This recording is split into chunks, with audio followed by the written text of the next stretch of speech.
Hello everyone, मैं हूं आपको अंडरलस्ट अभी और आप सबको स्वागत करता हूं हमारा एक नया वीडियो में। इस वीडियो में हम जानने वाले हैं नेपाल घूमने के लिए जो टिप्स एंड ट्रिक्स वगैरह हैं वो सब मैं बताने वाला हूं। नेपाल जो कि एक लैंडलॉक कंट्री है, एक तरफ से चाइना, दूसरी तरफ से इंडिया से सटा हुआ ये पूरा कंट्री है। एंड यहाँ पे आपको दुनिया का हाईएस्ट पीक माउंट एवरेस्ट के साथ साथ बहुत सारे अलग पिक्स मिल जाएंगे। अगर आप थोड़ा सा सर्च करेंगे तो यहाँ पे इतने सारे माउंटेन पिक्स हैं जो कि आप अगर ट्रैक करेंगे तो ख़त्म ही नहीं होगा, ऐसा एक कंट्री है। एंड यहाँ पे आप बोल सकते हो कि साउथ ईस्ट एशिया में highest number of UNESCO heritage centre एक कंट्री के हिसाब से अगर देखें, इतना मतलब कंट्री बहुत छोटा सा है पर यूनेस्को हेरिटेज साइट्स यहाँ पे बहुत सारे हैं। उसके अलावा यहाँ पे नेपाल में बहुत सारे लोग प्रिफर करते हैं because they want to go there and trek few peak points of this world. उसके अलावा यहाँ पे लोग बंजी जंपिंग जैसे एडवेंचर स्पोर्ट्स वगैरह करने के लिए भी जाते हैं। तो नेपाल को आप एक टूरिस्ट प्लेस के साथ साथ एक एडवेंचर लवर प्लेस भी बोल सकते हैं। तो ये तो हो गया नेपाल का इंट्रो। तो चलिए अभी पहले देखते हैं आप इंडिया से नेपाल तक कैसे जा सकते हो।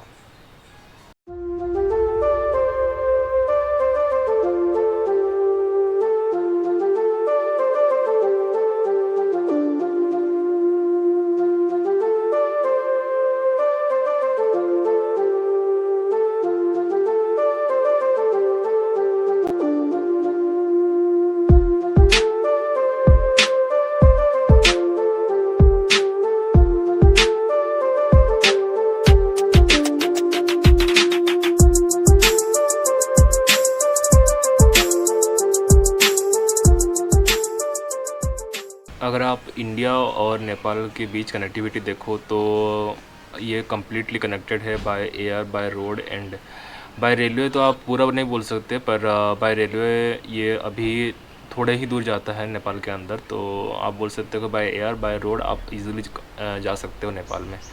तो अगर आप बाय एयर जा रहे हो तो आपको काठमांडू में जो हमारे त्रिभुवन एयरपोर्ट है, आप वहाँ पे डायरेक्ट पहुँच सकते हो दिल्ली से, मुंबई से या फिर कोलकाता से। ये तीनों जगह से अच्छी कनेक्टिविटी है। उसके अलावा बहुत सारे अलग अलग एयरपोर्ट से भी कनेक्टिविटी हो गया है अभी। एंड उसके अलावा आप अभी पोखरा एयरपोर्ट में भी जा सकते हो। अभी नया एयरपोर्ट खुला है पोखरा में, वो भी इंटरनेशनल एयरपोर्ट है। अगर आप बाय रोड जाना चाहते हो तो मेरा पहला वीडियो जो नेपाल का ब्लॉग वन है वो आप देख सकते हो। वहाँ पे मैंने बाय रोड आप कौन से पॉइंट से नेपाल जा सकते हो, मतलब कौन से बॉर्डर से नेपाल जा सकते हो, मैं बताया हुआ हूँ वहाँ पे सारा का सारा। पर सबसे जो ईजीएस्ट वाला है जो मेरे घर से पास आया था उड़ीसा से, वो था रक्सौल वाला, रक्सौल बीरगंज वाला बॉर्डर। उसी बॉर्डर से मैं गया था। तो you can try that border as well. बहुत ही अच्छा कनेक्टिविटी है और वहाँ पे बहुत ही इजीली आप ट्रांजिट कर सकते हो बॉर्डर के बीच से। तो अभी तो हो गया कि हम नेपाल कैसे जाएं, ये तो आपको बता दिया मैंने। उसके बाद मैं बताता हूँ आपको नेपाल जाने के लिए कौन से सर्टिफिकेट्स वगैरह, डॉक्यूमेंट्स वगैरह अभी जो रिसेंट 2020 में क्या क्या ज़रूरत है। तो अगर आप बाय एयर जा रहे हो तो मेरा रिकमेंडेशन रहेगा कि आप 72 आवर्स पहले, मतलब 72 आवर्स के अंदर क्या हुआ RT-PCR टेस्ट रिपोर्ट आप एक लेके जाइए। ये कंपलसरी नहीं है पर लेके जा सकते हैं, क्योंकि एयरपोर्ट में कभी कभी चेकिंग हो जाता है। जैसे कि अगर अचानक से बढ़ गया तो they will ask for your RT-PCR test, अगर या फिर आपको वहाँ पे करना पड़ेगा। आप दो ऑप्शन रख सकते हो। क्वारंटाइन का कोई सीन नहीं है अभी के लिए। क्वारंटाइन दोनों तरफ से, इंडिया की तरफ से और नेपाल की तरफ से, दोनों तरफ से हट गया है। एंड उसके अलावा अगर आप बाय रोड जा रहे हो तो आपको देखिए, अगर आप बाय रोड अगर आप कोई ट्रांसपोर्ट के जरिए जा रहे हो तो आपको कुछ ज़रूरत नहीं है। आप आधार कार्ड से आराम से बॉर्डर क्रॉस कर सकते हो। आप आधार कार्ड, पासपोर्ट या फिर आपका आईडी कार्ड, जो आप हमारा जो वोटर आईडी कार्ड, इस तीनों चीज़ होना चाहिए। अगर इसमें से कोई भी एक है तो भी चलेगा, आप इजीली बॉर्डर क्रॉस कर सकते हो, उसमें कुछ इशू नहीं है। अगर आप अपना खुद का बाइक या फिर आप खुद का व्हीकल लेकर जा रहे हो तो उसमें आपको कुछ परमिट्स वगैरह चाहिए, वो आपको बॉर्डर पे जाके बात कर सकते हो या फिर पहले आप अप्लाई कर सकते हो। वहाँ पे डे वाइज नेपाल में आई थिंक, मेरे को जितना आइडिया है, डे वाइज वो रेन्यू होता है। तो आप अगर 10 दिन के लिए जा रहे हो तो 12-13 दिन के लिए परमिट लेके जाइए। उसका आई थिंक 10 दिन के लिए 1000 के अंदर या फिर 1200 के अंदर उसका चार्जेस रहता है। आप वेबसाइट में जाके, इमिग्रेशन वेबसाइट जो है इंडिया नेपाल का, उसमें जाके आप चेक कर सकते हो। मैं डिस्क्रिप्शन में लिंक डाल दूँगा उसका। उसके अलावा ऐसा कुछ रूल्स वगैरह है नहीं। हाँ, अगर आप खुद का बाइक या व्हीकल खुद ड्राइव करके जा रहे हो देन आपके पास डीएल, आपका आरसी, आपका इंश्योरेंस सब होना चाहिए, ये कंपलसरी है। ये अपना ध्यान में रखना, क्योंकि ये तीनों चीज़ हमेशा आपको नेपाल में ज़रूरत होगा। और कुछ चेकिंग नहीं होगा, पर ये चीज़ आपको चेकिंग होगा पूरा का पूरा। सो अगर आप खुद का व्हीकल लेके जा रहे हो तो keep it in your mind. तो चलिए हमारा जो नेक्स्ट सेक्शन है उसमें जाते हैं। सो हमारा जो नेक्स्ट सेक्शन है वो है करेंसी एक्सचेंज और कम्युनिकेशन का। तो आप अगर नेपाल जा रहे हो तो कि आपको करेंसी एक्सचेंज करवाना पड़ेगा, बिकॉज़ वहाँ पे नेपाली रुपीज़ चलता है और इंडिया में इंडियन रुपीज़ चलता है। तो आपको आईएनआर से पीएनआर कन्वर्ट करना पड़ेगा। और ये चीज़ आप बॉर्डर पे भी कर सकते हो। अगर आप बाय रोड जा रहे हो, अगर आप फ़्लाइट लेके जा रहे हो देन आप एयरपोर्ट में करवा सकते हो। एंड आप एक चीज़ का ध्यान रखना कि कोई भी चार्जेस नहीं देना वहाँ पे, बिकॉज़ इजीली आपको बाहर, अगर आप एयरपोर्ट में करवा रहे हो कोई आपको चार्जेस मांग रहा है देन आप एयरपोर्ट से बाहर निकलिए।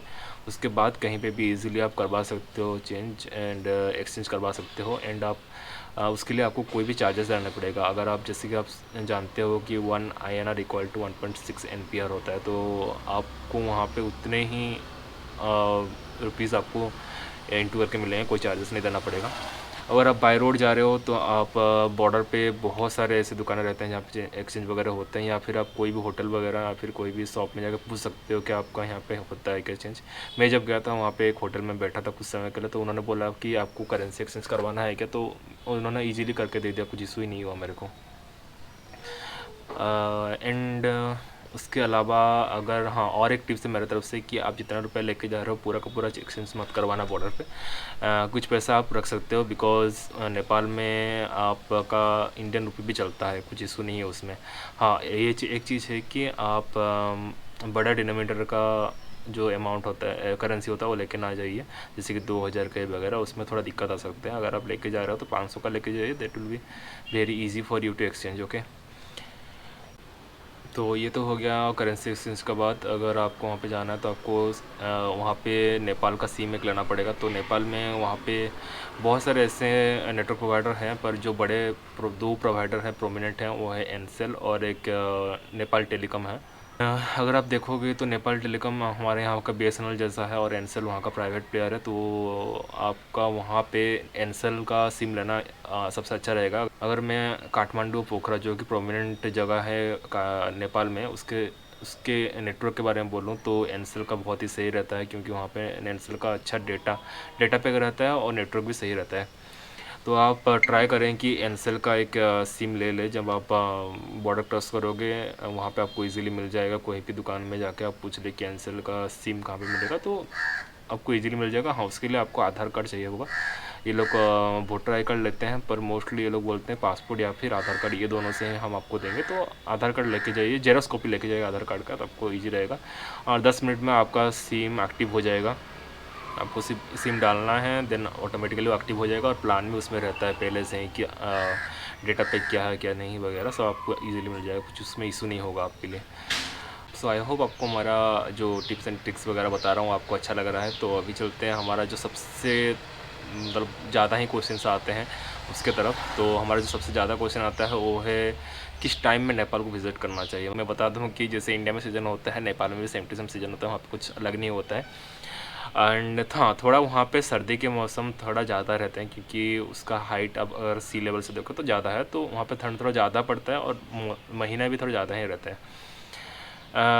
तो अगर मैं आपको सीज़न बताऊँ तो वहाँ पे 2 सीज़न रहते हैं। एक थोड़ा आपका समर के टाइम में रहता है, जो समर शुरू होता रहता है, जैसे मार्च, अप्रैल, मई की तरफ, ये 3 महीना रहता है। एंड दूसरा जो रहता है एक 2-3 महीने का स्लॉट, वो है सितंबर, अक्टूबर, नवंबर। अगर आप देखोगे तो सितंबर, अक्टूबर ये 2 महीने हैं सबसे अच्छा रहता है, मतलब अगर आप देखोगे तो इस टाइम में क्या होता है ना, बारिश थोड़ा ख़त्म हुआ रहता है एंड ठंड का मौसम शुरू होने के लिए जा रहा होता है, तो उसके बीच में आप आराम से घूम सकते हो। पर अगर आप देखोगे जो कि हमारे नेपाल में पीक टाइम रहता है, क्योंकि उस टाइम में मौसम पूरा खुला रहता है, वो है मार्च, अप्रैल, मई के महीने में। बिकॉज़ उस टाइम में चारों तरफ धूप रहता है और ठंडी का महीना ख़त्म हुआ रहता है, मतलब और ग्लेशियर वगैरह भी पिघलते नहीं है उस टाइम में, तो आपको दूर से जो नज़ारा देखना रहता है, जो माउंटेन पिक्स वगैरह रहते हैं वो अच्छे से दिखते हैं आपको। तो अगर मेरे हिसाब से देखोगे तो मार्च के एंड से आप शुरू कर सकते हो जाना। उसके बाद अप्रैल में वो 2 महीने में, मार्च अप्रैल में, ये 3 महीने में आप इजीली जाके नेपाल घूम के अच्छे से आ सकते हो। ये 3 महीना मेरे तरफ से रिकमेंडेड है और ये बेस्ट टाइम है नेपाल घूमने के लिए। मैं भी मार्च में ही गया था 2022 में, जब मैं लास्ट टाइम गया था। तो मौसम बिल्कुल सही था, गर्मी शुरू हो रहा था एंड मतलब मौसम पूरा ऐसे क्लियर थे, बारिश वगैरह नहीं थे। तो it's a best time to visit. I hope आपको पता चल गया होगा कि बेस्ट टाइम कौन सा है। तो अभी चलते हैं हमारा जो नेक्स्ट सेक्शन है उसके तरफ। एंड नेक्स्ट सेक्शन में जाने से पहले मैं बताता हूँ कि आप लोग सब वीडियो देखते हो भाई, लाइक भी मारते हो, ओके फाइन, फिर भी आप सब्सक्राइब नहीं मारते हो। तो सब्सक्राइब बटन नीचे है रेड कलर का, उस पर जाके मारिए, चप्पल से मारिए, जूते से मारिए, पर मारिए उसको जाके। चलिए नेक्स्ट। तो हमारा जो नेक्स्ट है ये है travel inside the city. City के अंदर हम कैसे ट्रैवल करें, जो ट्रांसपोर्टेशन वगैरह कैसा रहता है, ये सब वगैरह। तो अच्छा हाँ, उससे पहले मैं और एक बात बता देता हूँ जो करेंसी में पार्ट में भूल गया था, कि नेपाल में डेबिट कार्ड चलता है। आपका डेबिट कार्ड अगर SBI का हो तो आपको चार्जेस कम देना पड़ता है, लाइक 150, आई मीन 149 या 150 रुपीज़ या 156 rupees, I am not clear, उतना ही चार्जेस देना पड़ता है 156 रुपीज़ के अंदर। अगर आप एक बार ट्रांजेक्शन कर रहे हो, हर ट्रांजेक्शन में आपको उतना ही कटेगा, हर बार जितने बार आप पैसा निकाल रहे हो। और अगर आपका पीछे डेबिट कार्ड है आपके पास, उसके पीछे आप घुमा के देखिए, वहाँ पे लिखा होता है कि this is not valid for Nepal and Bhutan.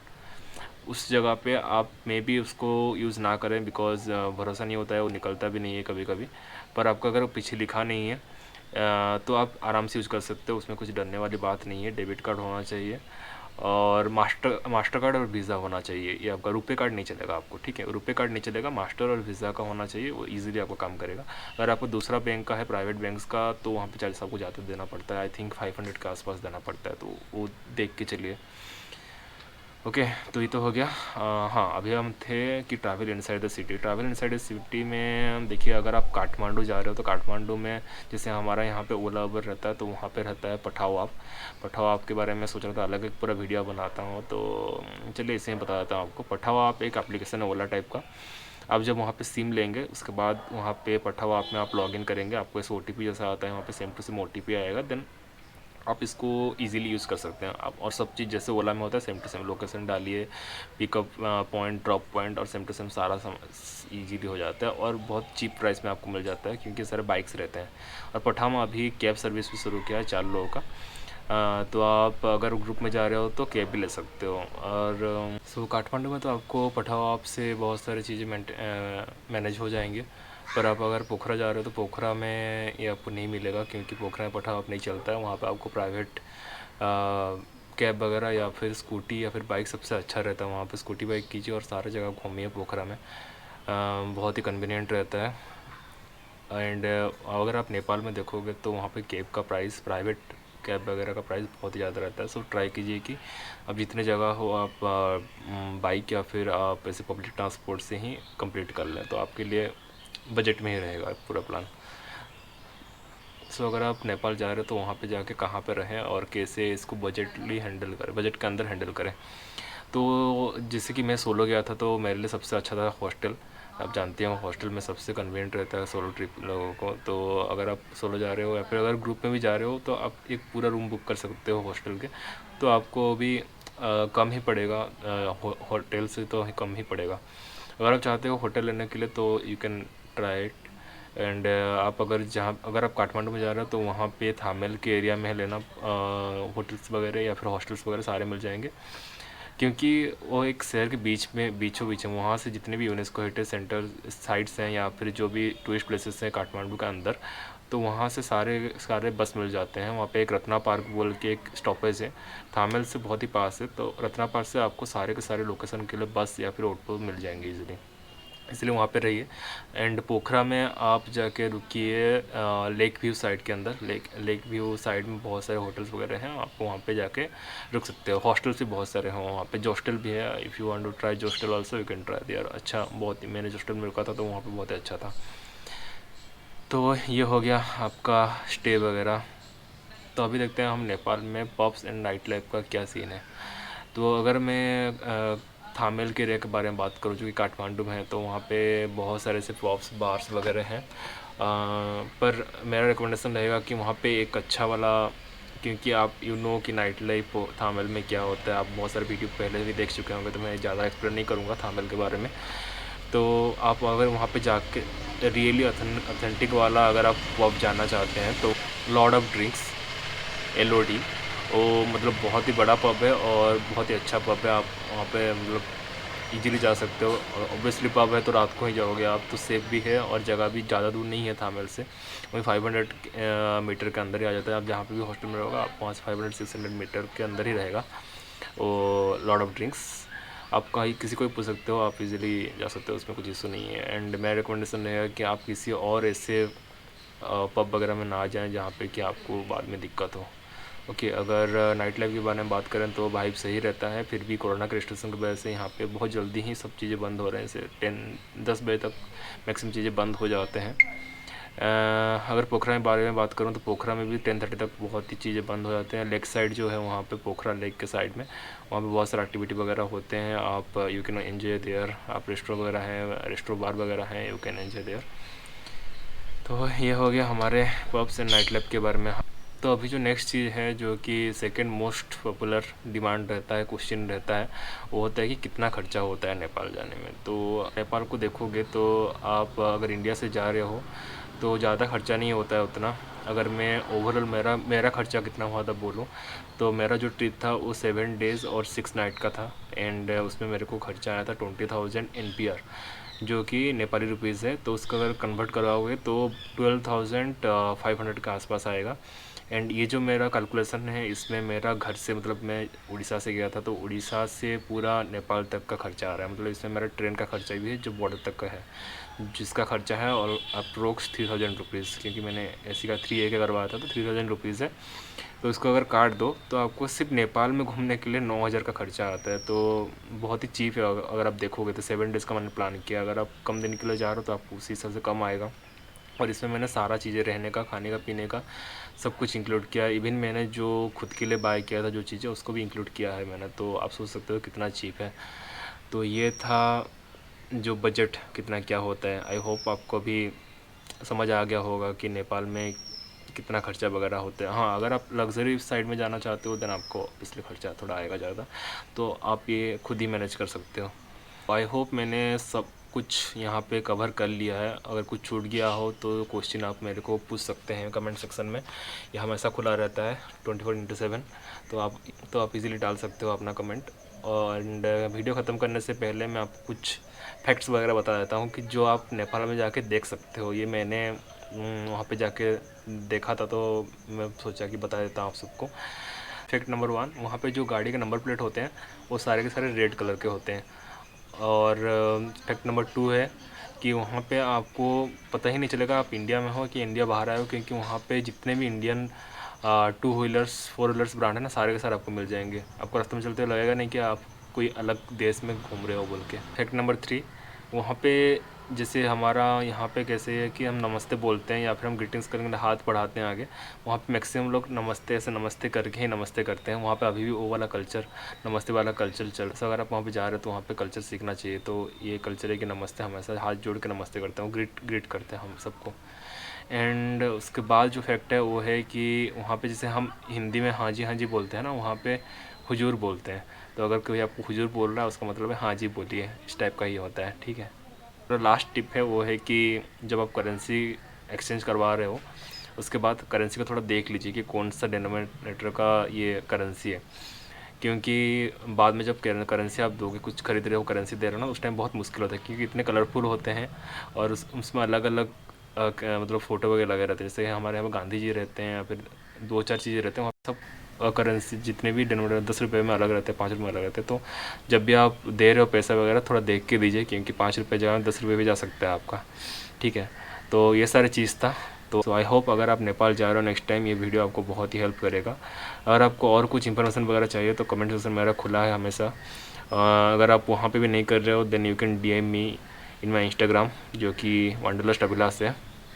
उसमें आप इजीली आके DM कर सकते हो, आई विल रिप्लाई एवरीवन। मैं एक्टिव ही रहता हूँ हमेशा। एंड इसके साथ ही वीडियो को एंड करते हैं। Thank you so much for watching my video. I hope you have enjoyed a lot watching this video. and stay tuned for other blogs and such informative videos. Thank you so much. Signing off. Bye bye.